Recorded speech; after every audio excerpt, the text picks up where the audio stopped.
Toonami Studios. Iron Man issue 3. Oh, this book is so good.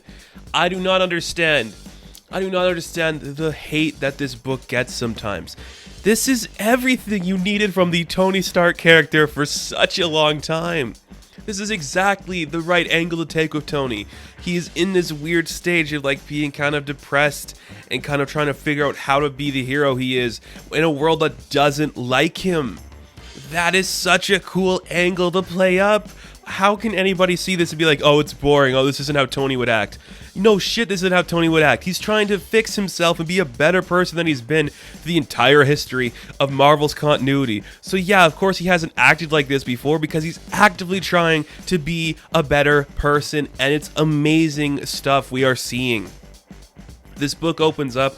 We see that the unicorn has escaped from the hospital, and now he's like, I'm here to serve my lord, and he gets struck by lightning. And then we get a couple of pages, which I think are the best part of the book, in my opinion. Tony is narrating. We don't really know who he's talking to just yet, but he's just kind of talking out in the open. It's about how, like, do people want me to be Iron Man? What's the point of being Iron Man? How can I be Iron Man in this climate? Is anything worth it? They don't know how strong I am, how much I've been through, that kind of a stuff.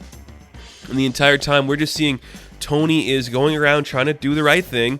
Some people are like, dude, the internet's down because of your AI rights, so thanks a lot for that. And he goes to this random school, just drops in to give the kids a surprise, and the faculty comes out and they're like, next time you come by, why don't you make an appointment? You know, we'd love to have you, but now you're disrupting everybody in the world. And Tony is just trying to be nice about it.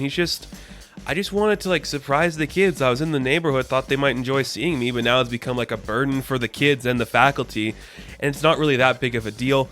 You know, he's beating up some of his villains, and people are like, okay, that's enough, we got him, the cops are here, you can stop, and the world's just out against him. And we get a moment where he takes the melter because the melter has destroyed his car. He throws the melter into the air and lets him drop, but he saves him right before he hits the ground. Just to feel something kind of, and you're like, why is this such a good book? That is so inherently Tony Stark, that he's trying to look good to the public while doing it the wrong way. He can't win being this good guy. What a compelling and interesting angle to take for it. I absolutely love it. This is such a good angle to take. Tony Stark, I cannot believe we live in this time. This is everything the character has never been before. There's been great moments, like Demon in the Bottle, Extremis was okay. But this is where you need to take Tony Stark in a post-MCU climate. This is where he should be. Because suddenly he's not the cool hero everyone loves anymore. He's this guy who cannot do right by the world or himself, and it's such a cool angle. Just the way everything he does to try to be right, the public doesn't see it that way, so he doesn't know what to do.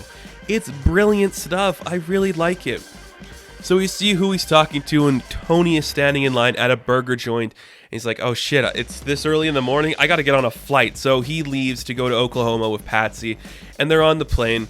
And it's just a nice moment again. It's one of those things that I don't know if every writer would think of, but Tony's trying to look more human, so he takes Coach, and he's just like, I had to pay $50 to check in a bag, like I don't have any leg room, I can't recline my seat until takeoff, like what is this? And it's just weird. And we get a really nice scene too with him and Patsy, where Tony's trying to say, you know, what's the point of all this? Why do I keep doing it? And then we get some really nice stuff from Patsy where she's just like, Tony, you are doing this all wrong. I know you've died before, but you've never died on purpose. Everything you've done. And there goes my phone. So we'll leave that in there. We'll see if that even picked up. But it's just like, you're doing this wrong. You don't understand what's going on here. Those days where you're just sad and broken and you don't know what to go on for. You're trying to make yourself look like you're sad, but you're not sad, Tony. You're just trying to get into this new spot. And it's just like a nice moment where Patsy talks about kind of, I don't know if she's talking about her depression, but just the things she's kind of experienced and went through, which are a little different. And I think that's a really cool moment, something that's really enjoyable. Man, this book. Amazing choice by Cantwell to be like, we're going to put Patsy in here. You could have easily put Pepper or something like that. But saying that it's Patsy, it's just a whole other idea that now there's another person in his life who's just like, stop being this asshole. I'll put you on the straight and narrow. It's like perfect. It's literally perfect. I think it's unbelievable what this book does. So we realize that the reason they are going to Oklahoma is because the man in the first issue, it's like, hey Tony, I can harness the power of lightning. Tony actually is like, oh, cool, let's invest in that. So Tony's going to check it out. He shows up to like this field area where they're experimenting. The guy's like, well, Tony, let's take a look at the technology. I like that you're in your suit. It's going to keep you safe. And Tony's like, yeah, that's the plan. We'll see what you got. And little does Tony know that it's all a coup, and that the coup is to get him there. They strike him with some lightning, and then we see all the people that are working for this man or with this man. It's the Unicorn, it's Blizzard, and it's Controller. Bunch of classic characters in there. I think that's pretty interesting. They beat the shit out of Tony. Patsy comes in with a Jeep, runs into them. They all start fighting.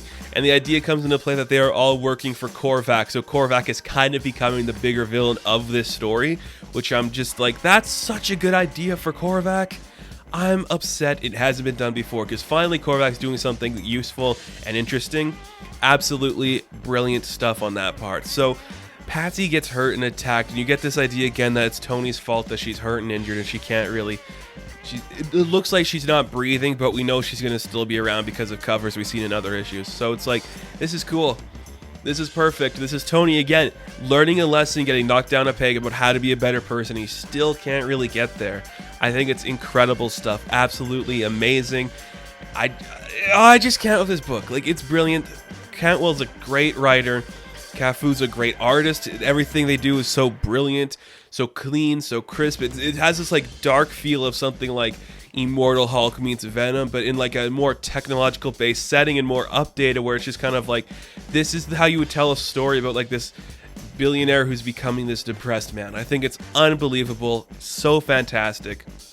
And again, nothing made me just be like, this is how you write a character who can't do right by the public, by having him literally surprise a bunch of school kids and it becoming a burden on the faculty because now the kids are not going to pay attention to them.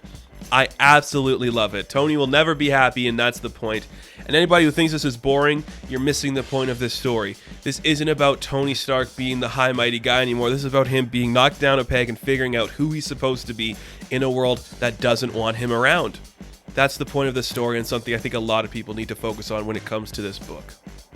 So, Iron Man issue 3, I am going to give a 10 out of 10.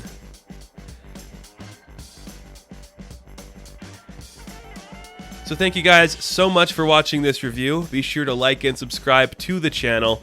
As always, you can check me out on Instagram, Patreon, Twitter, all that good stuff. And I will catch you in the next one. Have fun. Stay safe. Good luck.